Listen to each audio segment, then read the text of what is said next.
Alors, qui dit? On m'envoie des images de vie antérieure et des rêves, mais je ne sais pas ce que l'on veut me dire. C'est une question d'Annabelle. Alors, c'est fréquent ça, qu'on reçoit des images, on ne sait pas ce que ça veut dire. Alors, je vais te dire, on ne sait pas ce que ça veut dire parce qu'on essaye le mental essaye de savoir ce que ça veut dire, tu vois. Ça veut dire que lui, il est trop habitué, tu vois, à ouvrir un livre, à lire des mots et à se dire, ah bah je sais ce que ça veut dire, je comprends. Et quand il a une donnée qu'il n'est pas censé comprendre, bah ça le perturbe. Non, non. Tu reçois des images, parfois en mode conscient, d'accord, mais qui ne sont pas supposées être comprises tout de suite. D'accord. Il ne faut vraiment pas se faire de soucis avec ça. Parfois, comment dire, on cherche tellement à comprendre que finalement, on passe à côté de la simplicité de l'image qu'on a. Tu vois, euh, on essaye trop de chercher ce que ça veut dire.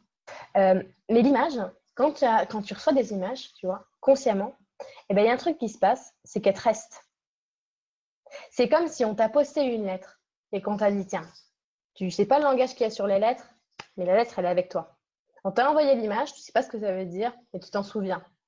Et bien ça, c'est pas pour rien, tu vois. Ça veut dire que cette image, parfois, tu auras envie d'y repenser. Donc, ça veut dire que tu auras envie de la reprojeter. Tu vas la reprojeter à l'intérieur de toi. Cette image, c'est une vibration. Cette image, c'est un code. Cette image, c'est des choses qui ouvrent des choses en toi. Ton mental, il n'a pas besoin, là, de savoir. Tu comprends? Cette image, eh ben, elle est là pour une raison. Et c'est peut-être pas la raison pour laquelle tu penses. Et c'est peut-être pas pour que tu cherches pendant 3 heures ce qu'elle veut dire. Tu comprends? Donc, laisse complètement, libère-toi parce que si tu fais d'une image une image fixe, donc une idée fixe, t'empêches l'arrivée finalement d'autres encore et t'empêches le courant de simplement continuer à couler. Donc, surtout, ne t'en fais pas. Tu as dit que c'était des images de rêve ou de vie antérieure. Attention, hein, tu vois, attention, les images de vie antérieure, parfois, c'est des réminiscences qui remontent. C'est simplement, on débloque quelque chose en envoyant une image, pouf, ça libère en fait des codes. Pas besoin de se prendre la tête là-dessus.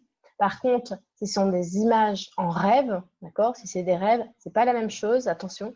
Les rêves, c'est un langage très particulier, je l'ai déjà dit.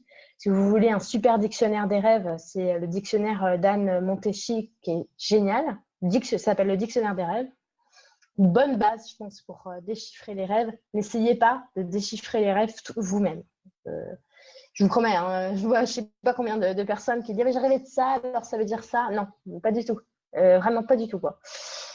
Par exemple, vous voyez, dans un rêve, un cheval, c'est une solution. Voilà. Bah, vous savez pas, vous, que c'est une solution. Un tableau sur un mur, c'est pas un tableau sur un mur, c'est encore autre chose. Une fille blonde, par exemple, une personne inconnue blonde qui va vous parler, c'est une personne hypocrite. Ça représente une personne hypocrite. Il y a plein de codes comme ça qui sont très précis dans les rêves, donc faut pas essayer de les comprendre seul. Il faut essayer plutôt de chercher des outils pour y arriver. Donc, c'est le plus important. Merci.